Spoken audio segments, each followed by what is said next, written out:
Like if you're a buyer, you're not really going to win against the seller, right? Everybody wants to win in their transaction. They want to feel like they beat up the other side of the transaction more than they got beaten up themselves, right? Welcome back, folks, as the Brian Beatty Real Estate Show continues here on the Big Talker, 1250 WTMA and WTMA.com. So if you're just joining us, this is our kind of end of the year show where we talk about what has happened, where we are now, and what's going to happen next year in this real estate market, which is obviously very tough to predict. But we've got some really good indicators. We've got some good news coming out of the Federal Reserve that interest rates are probably going to be coming down. So I think there's some glimmer of hope for folks that have been priced out of the market, and there are frankly a lot of them. So we're sharing this news on this show, but of course you're going to have specific questions about what this all means for you, for your specific plan, for your home, for your ability to buy. Maybe you're looking at investing in real estate. Maybe you have some properties that you want to have managed professionally by a property management company, which we offer. All of these things we can certainly help you with. The number to call is 843-800-0065. You can call or text me at that number. It comes straight to me. 843-800-0065 or listingsincharleston.com. So, we were talking about kind of what led us up to where we are now and some of the changes that we locally have experienced and the fact that, prices have gone up 50, 60, 70 plus % in some areas of Charleston. And then, of course, interest rates went from 3% up to 8%, back down to 6.75-ish%, which is where they are now, which is, by the way, very credit score driven. I mean, there's obviously several factors that go into determining what your interest rate is going to be. But the good news is they've come down significantly. They've come down almost an entire percentage point over the past 30 days. So some really good news there, some optimistic news there. Still not enough for homes to be classified as, affordable, right? So, generally speaking, what happened and the mentality of people over the past few years, especially as it relates to like really low interest rates, is people said, well, why not? Why not move now?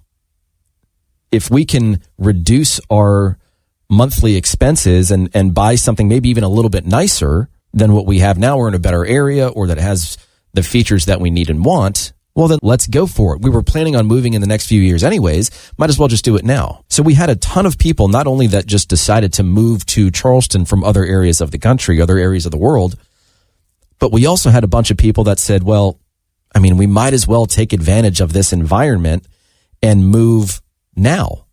So we had all of these transactions that basically got packed into like a 2-year period. We were borrowing transactions from the future, in other words. And that's what created, in addition to a very low interest rate environment, this massive amount of appreciation that we've been talking about.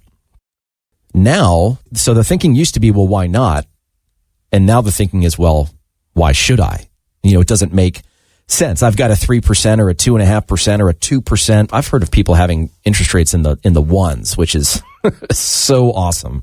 I do recall talking about this at the end of the year, I think maybe 2 years ago, at the end of 2021, where I was essentially telling you guys that, look, you're not really going to win. Like if you're a buyer, you're not really going to win against the seller, right? Everybody wants to win in their transaction. They want to feel like they beat up the other side of the transaction more than they got beaten up themselves, right? Or the other way of looking at it, or a way that someone can classify a good deal, so to speak, is that if both parties are somewhat unhappy, then it seems to be a pretty amicable transaction, right? Both people are getting most of what they want, but giving up a little bit of what they want. In other words, that's kind of a fair negotiation. I don't necessarily agree with that. That's not what I strive for with my clients.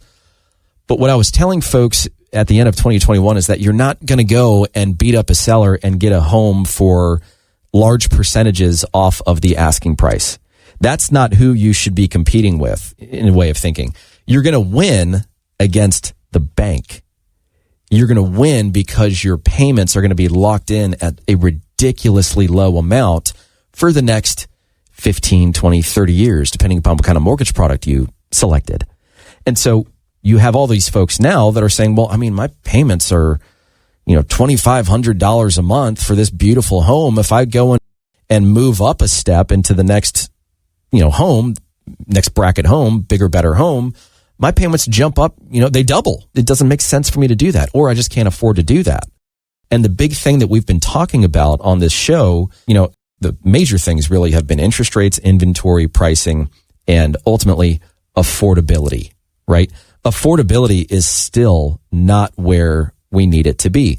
Every month, the Charleston Tri-Town Association of Realtors comes out with local housing affordability index numbers. And essentially what that means is so what you strive for is 100, meaning the median income in our area is 100% of what is necessary to afford the median priced home in our area, given prevailing interest rates and a 20% down payment. And that's where the data gets a little lost on folks at times, is because we're factoring in a 20% down payment. For all those folks that are doing FHA or VA with low down payment options, affordability is even worse. And on top of that, you have to tack on private mortgage insurance. So right now, at the end of November, we have an affordability index of 68, meaning our local median income is only 68% of what is necessary to afford the median priced home in our market.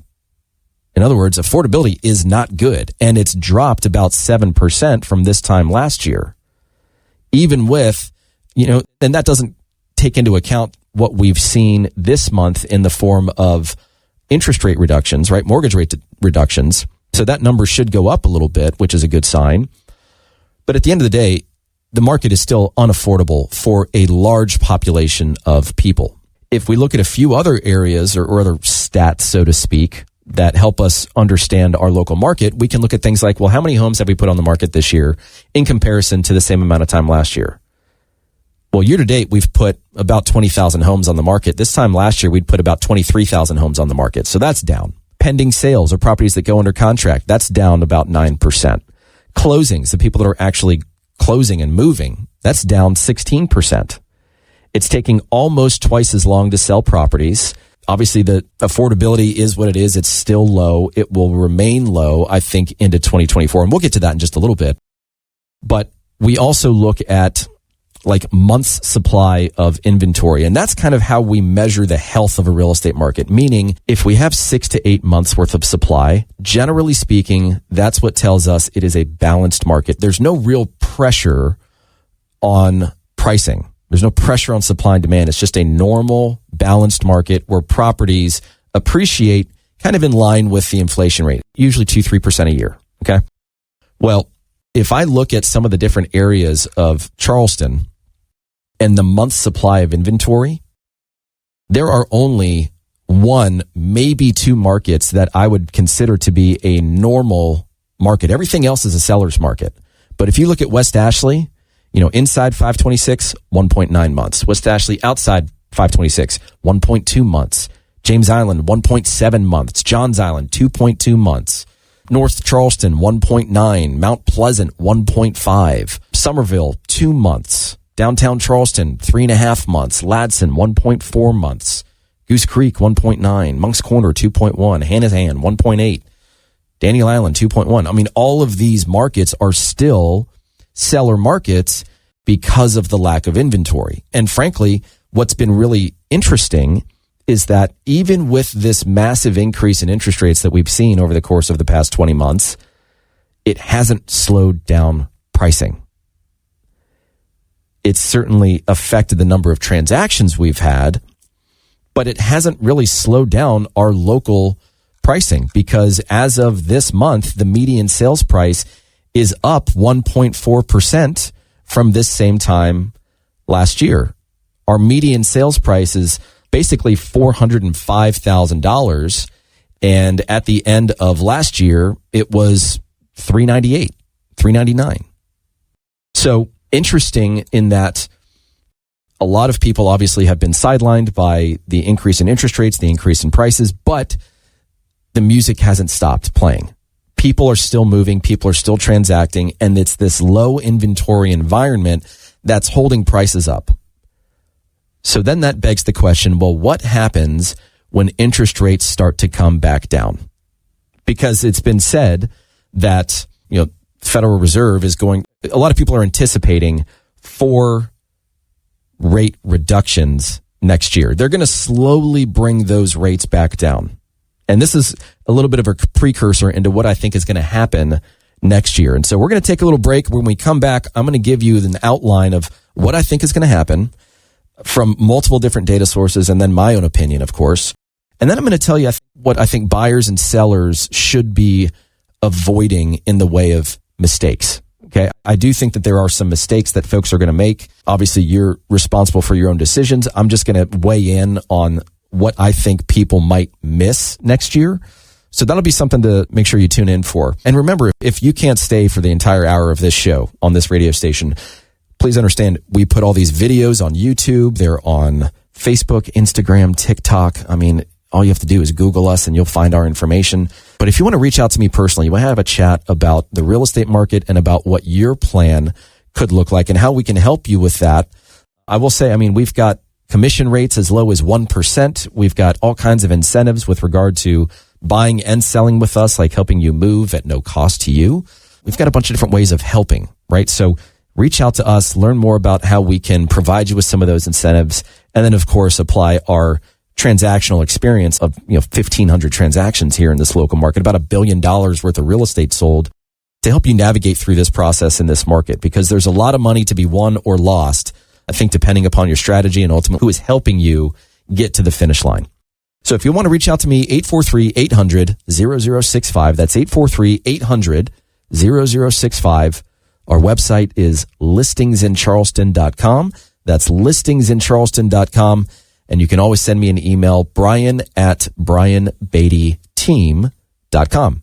Stick around, folks, for more of the Brian Beatty Real Estate Show right here on the Big Talker, 1250 WTMA and WTMA.com. Visit Brian Beatty's website at listingsincharleston.com.